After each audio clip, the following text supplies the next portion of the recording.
You're listening to Campfire Tales, a horror podcast written by Daniel Marq.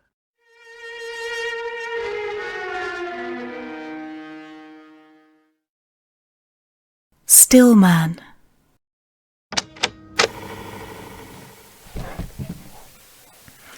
This thing on? Yes. Okay. The date is the 2nd of February, 1963. I remember the first time I talked to him, that bastard, Elliot Swart. It was during an interrogation. I vividly remember those windowless concrete walls and the dry, cold air that was contained inside of them.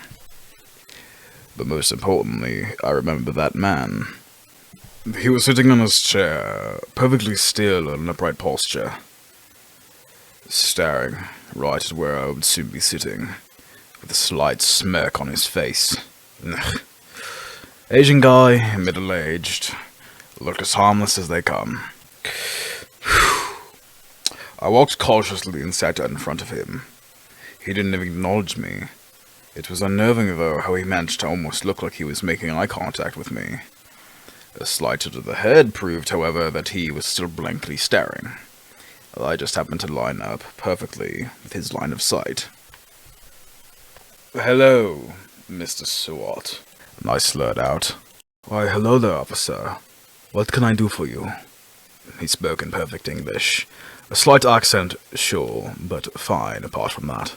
I briefly remember the thought, oh, of course he'd sound like that in my head, but I pushed it away after I remembered what he was here for. "You could start by telling me where you were during the events of last night," I said calmly. "I was simply sitting in my room, officer," he spoke back almost immediately after the question. I had expected he'd say as much. "And what were you doing?" I said, a bit more firmly this time. "I was simply sitting in my room, officer." "Shut it, arsehole." I remember losing my cool. I took a breath, leaned back into my chair, and continued. "Where is your room, then?" I sarcastically asked. "The Anderson Apartments, officer." "The Anderson Apartments? Right. Mind telling me what happened there that caused every single person there to be cut to ribbons, apart from you, the sole survivor?" He didn't respond to this. "And if you say you were in your room all night, just sitting around, then could you also explain why we found you sitting around near the front door, in a pile of human blood and guts too?" He stopped responding to me completely. He was our sole lead to find out what in God's name covered all the walls there in blood and viscera. And I had an ever-growing suspicion, ever since I entered those vomit-inducing holes, that it might be the blood-covered son of a bitch that just sat eyes closed, as if he wasn't hearing or smelling anything. They never tell you how much dead bodies reek. You can only imagine how much this massacre of intestines and gore smelled in those putrid, poorly ventilated narrow holes. Imagine my surprise as I entered one of the first few rooms at the bottom of the apartment and found him there, almost dressed in the intestines of who, through later testing, we figured to be Mrs. Margaret. Poor old lady. He was just sitting there, almost unnervingly still. When we asked him to stand the hell up and get in the van, he slowly opened his eyes, stood up, and started walking. I swear to God, even when he was walking, his legs looked as though they were just snapping from one position to another, with no actual motion in between. I, for one, thought he was the only suspect, but turns out there's no real immediate evidence against him. We'll need to decipher all the camera footage from last night. Until then, I'm asking him stupid questions that he'll never answer. "They disturb me," he slurred out. I almost had to snap back in because I was not expecting anything from the murderer. "Every single one of them," he continued, in a shaky voice. He was almost crying, I think. "I told them not to," he continued. "Why did they do it?" Whoa, whoa, calm down! I remember saying, as I instinctively moved back a little. I noticed here that when he spoke, his mouth didn't move much. Neither did it align properly with what he was saying. This was especially obvious when I saw him scream, but his mouth still moved the same as before. So, what did they do? I asked, intrigued. Yeah, I leaned in close.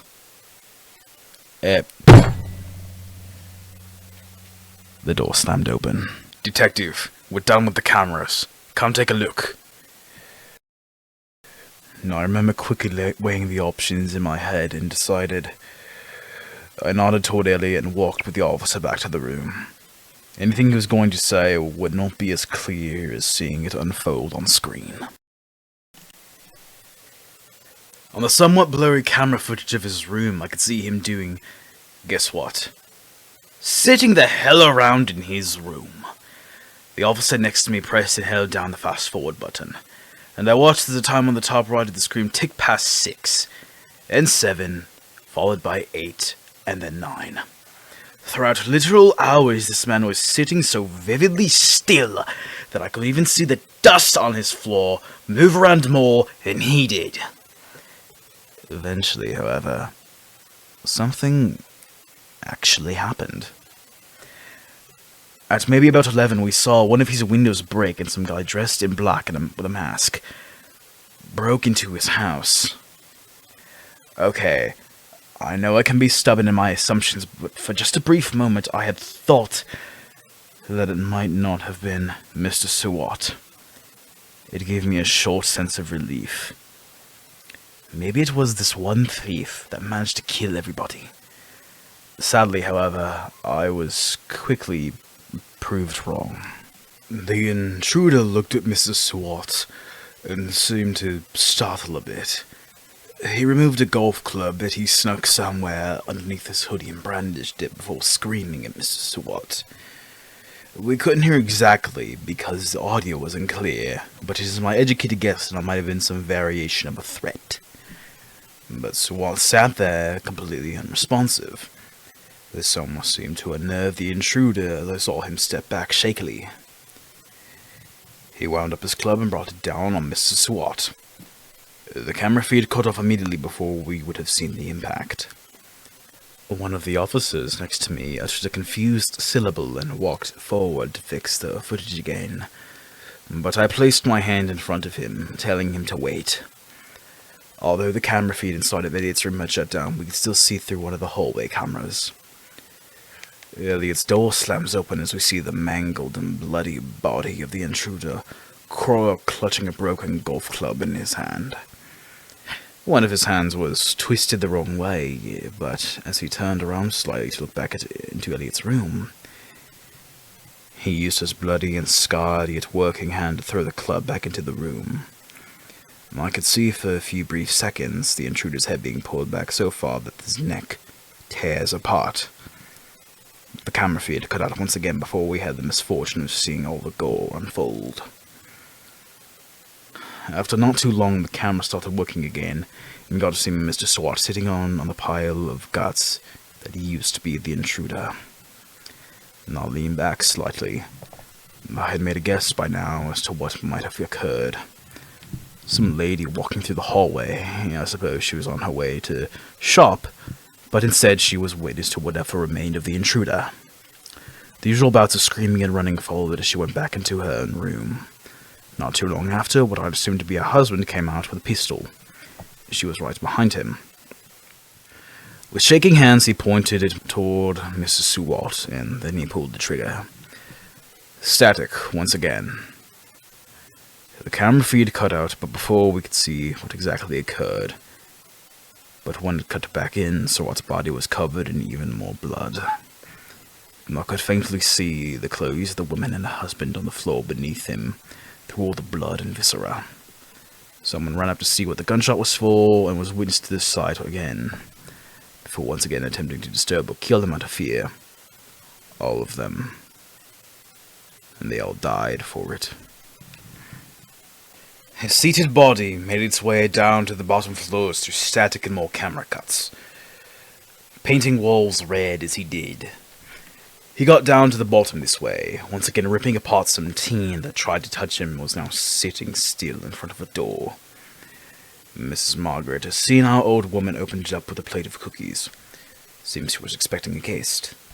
She smiled and opened her mouth. I don't know what she said through the poor recording of the camera, but I don't think she knew exactly what was going on. Maybe she never would have. She bent down to Seward's height as best she could and tried to place a cookie in his mouth. As the cookie smushed against his cheek, however, I could see the few short frames of her hand twist the complete opposite direction. I don't know, however, if her mouth stretching open was because of Seward's or because her beginning to scream.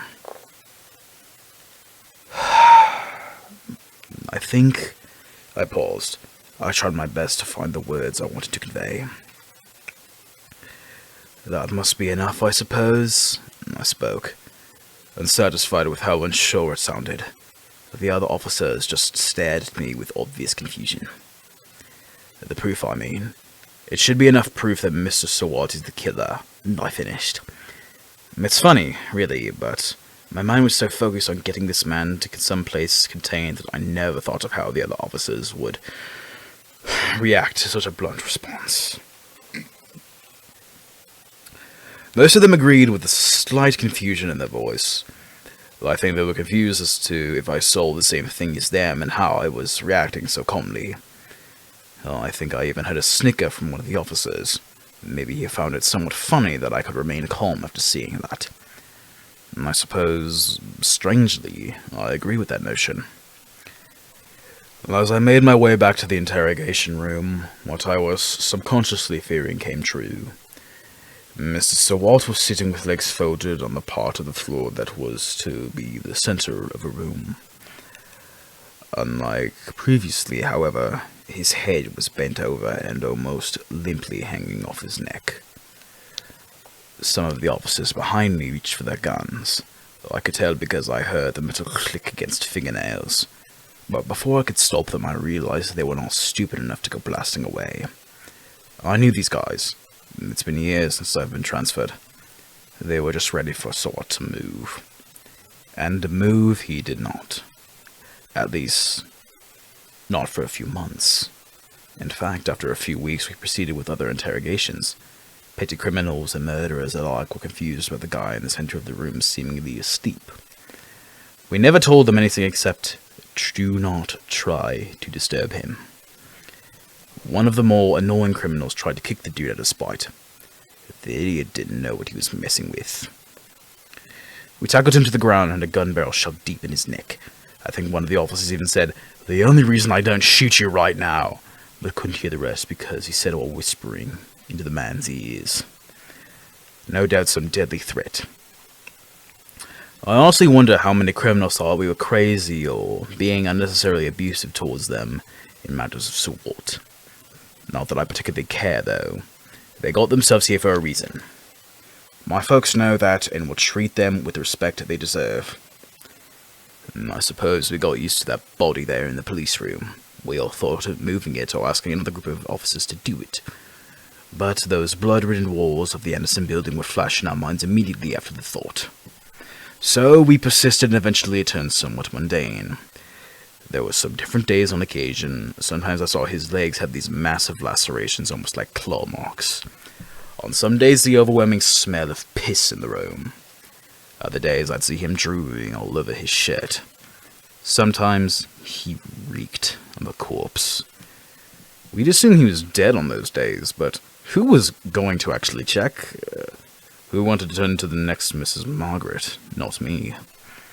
He became thin, to the point where we could clearly see the bones in his arms, and I'm sure we'd have seen each individual rib if it weren't for the stained shirt he still had on.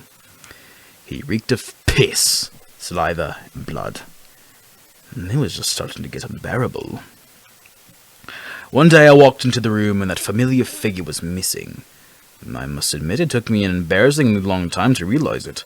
I, for some reason, couldn't process it properly, but I got to that conclusion eventually.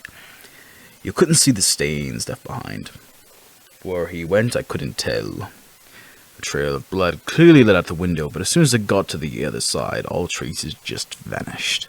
Even the dogs couldn't seem to find anything past that point. It was as if he just walked through reality there, and everything from his trailing blood to his scent followed him wherever he disappeared off to. We didn't keep any records of this for obvious reasons. How would we even word it? In fact, if I'm not wrong, this is my first time recording anything about Seward. Sometimes I wonder if he even existed, but some of the younger folk at the police station never were the same after Seward. So, I suppose this meditating ghost was not a fault of my imagination. Maybe I'd like it better if it was. At least the other folk at the police station wouldn't be facing it, if it were.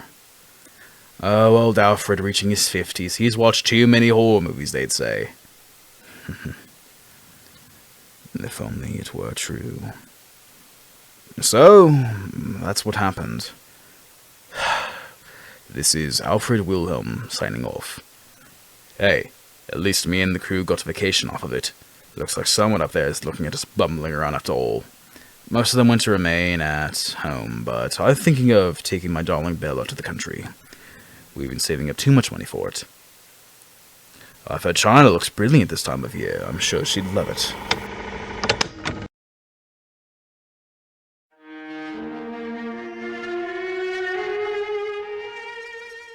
You're listening to Campfire Tales, a horror podcast written by Daniel Marq.